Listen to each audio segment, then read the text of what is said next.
જામનગર સહિત રાજ્યભરમાં તલાટીની પરીક્ષા યોજાઈ। ગુજરાત ગૌણ સેવા પસંદગી મંડળ દ્વારા લેવાઈ રહી છે પરીક્ષા। જામનગરમાં 50 કેન્દ્રમાં 543 બ્લોકમાં 16,247 ઉમેદવાર પરીક્ષા આપશે। પ્રથમ વખત સીસીટીવીની મદદથી લાઈવ સ્ટ્રીમિંગની સુવિધા ઊભી કરવામાં આવી છે। કેન્દ્રો પર આયોગના પ્રતિનિધિ, સુપરવાઇઝર સહિતના સ્ટાફનું નિરીક્ષણ કરવામાં આવ્યું। દરેક કેન્દ્ર પર પોલીસ ચુસ્ત બંદોબસ્ત ગોઠવવામાં આવ્યો છે। દરેક કેન્દ્ર પર એમ્બ્યુલન્સ સાથે આરોગ્યની ટીમને તૈનાત કરાઈ છે। ઉમેદવારો સરળતાથી પરીક્ષા કેન્દ્રો પર પહોંચી શકે તેવી પણ વ્યવસ્થા ઊભી થઈ।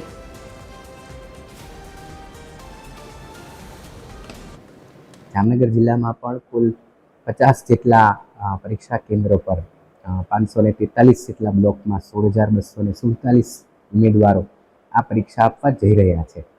સમગ્ર વહીવટી તંત્ર દ્વારા પરીક્ષાનું યોગ્ય રીતે આયોજન કરવામાં આવેલ છે।